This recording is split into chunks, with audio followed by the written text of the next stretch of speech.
Muy buen día a todos. Ante todo, quería agradecer a Simona el haberme invitado a estar con ustedes en este espectacular Congreso Nacional para hablarles de cómo podemos reparar el complejo de cartílago triangular sin tener que usar implantes.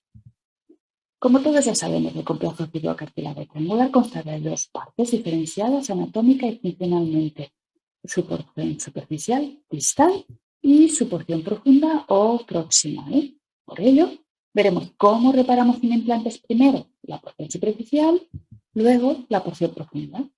Veremos a continuación algunos gestos técnicos que les son comunes y acabaremos repasando el tratamiento postoperatorio. Empecemos con el tratamiento sin implantes de la porción superficial del complejo fibrocartílago triangular. Su desinserción periférica se etiqueta como lesión clase 1 de la clasificación de H-IWAS y su tratamiento es su reinserción a la cápsula sana cúbito-carpiana. Para ello utilizaremos tres portales de la articulación radio-cúbito-carpiana. Primero, introduciremos la óptica por el portal 3-4 y el gancho palpador por el portal 6R y localizaremos exactamente la lesión, y de esta forma podremos decidir si es mejor abordarla por el portal 6R o por el portal 6U, teniendo siempre en cuenta que si requerimos usar el portal 6U, debemos tener siempre presente que en este área se halla en riesgo la rama sensitiva dorsal del nervio ulnar y que, tal como ya publicamos en el año 2014, para minimizar el riesgo de su lesión, el portal debe ser establecido con el antebrazo, la muñeca y la mano en supinación y, a poder ser, con algo de flexión de muñeca. El primer paso para el tratamiento es el desbridamiento de todo el tejido cicatricial de dentro y de alrededor de la lesión, para promover el sangrado de los bordes que lleven a una correcta cicatrización biológica de la misma tras nuestra reparación. Una vez hecho esto, procedemos a realizar una incisión cutánea de 1 centímetro sobre las áreas de los portales 6R o 6U, según hayamos escogido, sin abrir la cápsula articular, y esto es importante. Introduciremos una primera aguja portahilos dentro de la incisión, atravesando la zona de cápsula sana en dirección distal y radial, a fin de atravesar el disco articular y salir en el espacio cúbito-carpiano a unos 3 milímetros del margen radial de la lesión que queremos reparar, y esta primera aguja contendrá un bucle de hilo. Introduciremos luego una segunda aguja portahilos a través de otra área de cápsula sana a unos 4 o 5 milímetros más distales de la primera, directamente dentro del espacio articular sin atravesar el disco articular. La introduciremos dentro del bucle de hilo que hemos introducido antes e introduciremos un hilo de sutura a través de ella. Puede ser un PDS 3 ceros, un Prolene o un Farrowwire según nuestras posibilidades. Retiraremos en este momento ambas agujas una a una con cuidado y traccionaremos del extremo libre del bucle, y de esta forma simple recuperaremos ambos extremos de nuestro hilo de sutura a nivel extracapsular y podremos aponer cápsula sana con la periferia del disco y coaptar la lesión y retensar el disco, tal como vemos en este vídeo de una lesión periférica tratada a través de la zona dorsal. De esta forma habremos sellado la lesión y habremos recuperado la tensión de la porción superficial del disco articular. Tres aspectos técnicos son importantes. El primero es que, si la lesión es extensa, debiéramos realizar 2 puntos de sutura, uno a nivel de cada ligamento radiocubital distal. El segundo es que debemos evitar el colapso con la sutura del receso preestiloideo, que tiene una importante función durante la pronosupinación del antebrazo. El tercero es que, si la lesión desinserta la vaina propia del músculo extensor carpio ulnaris del disco articular, nuestro punto de reanclaje periférico debe siempre reparar esta zona para promover la estabilidad de la articulación radiocubital distal que condiciona este tendón. Veamos ahora cómo reparar la fobia del complejo fibrocartílago triangular sin implantes. Dos son las clases de lesión foveal. En la primera se asocia también una desinserción periférica superficial. Estas son las lesiones clase 2 de la clasificación de AJ-IWAS, y en estos casos podemos acceder, ver y trabajar sobre la zona foveal desde la articulación radio-cúbito-carpiana.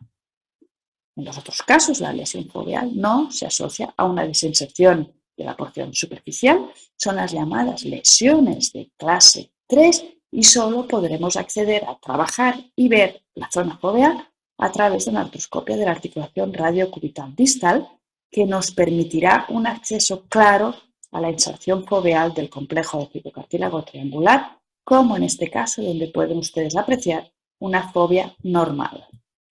En estos casos es importante distender el estrecho espacio proximal al disco articular y personalmente yo lo hago insuflando aire, como ven en esta imagen.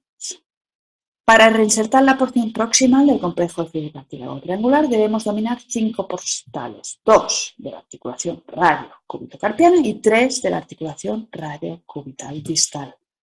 Con estos últimos podemos acceder a la fovea que ven ustedes pintada en rosa oscuro aquí desde 3 ejes distintos.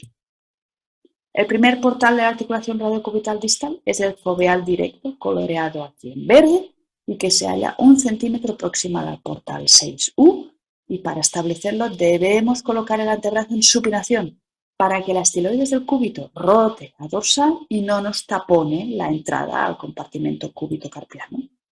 Además, esta supinación del antebrazo y de la muñeca alejará la rama sensitiva dorsal del nervio cubital del área del portal. El segundo portal de la articulación radiocubital distal que debemos dominar es el radiocubital dorsal distal que se halla 1 centímetro proximal al portal 6R.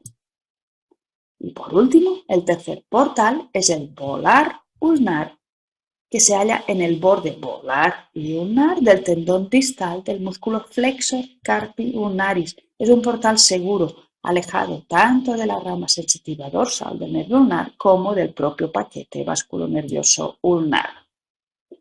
Para poder reinsertar los ligamentos radiocubitales distales a la fovea sin necesidad de utilizar implantes, debemos realizar una reinserción transósea con 2 túneles. El primer paso, imprescindible, como siempre, es limpiar a motor todos los restos ligamentosos que puedan quedar en la fovea y decorticar la zona foveal para facilitar un sangrado que permita una reparación biológica.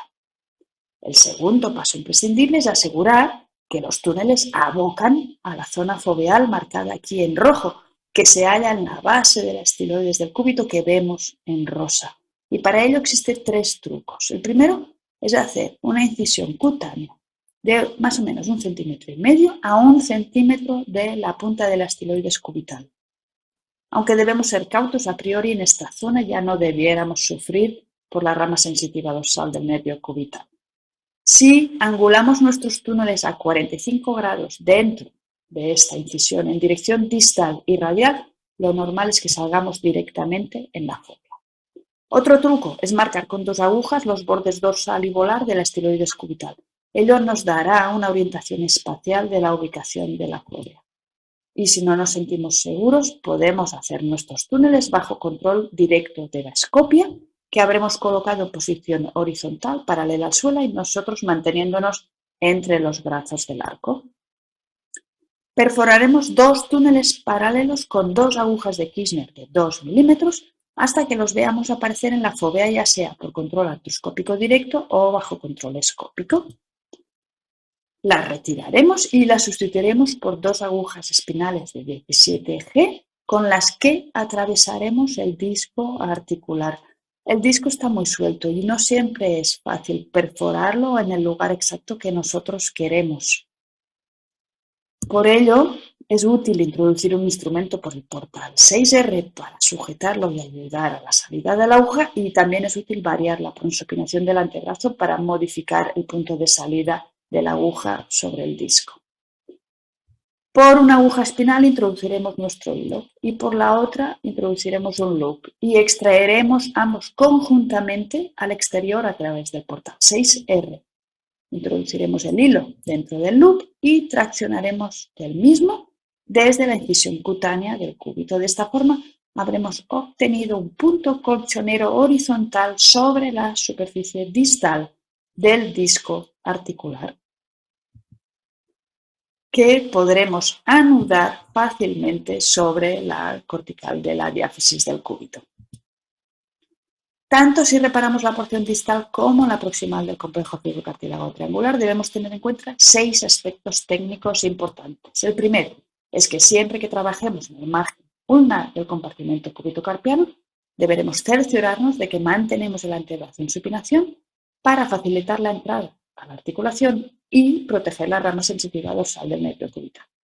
El segundo es que debemos dominar los portales volares, tanto de la articulación cúbito-carpiana como de la radiocubital distal. El concepto de caja de dichas articulaciones nos exige muy a menudo mirar o instrumentar desde volar.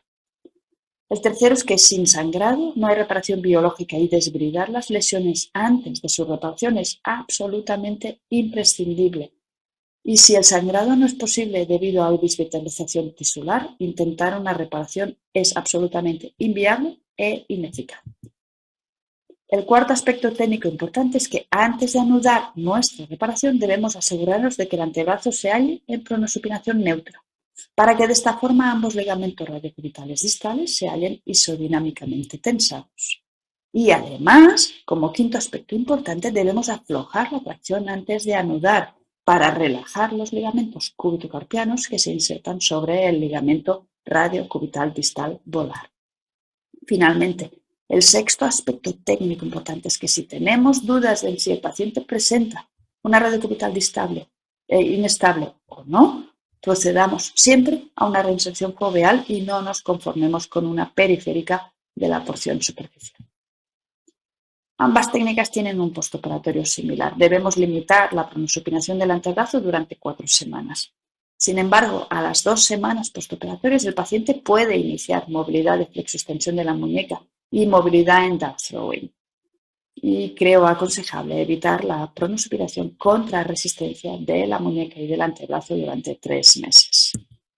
Muchas gracias por su amable atención e interés.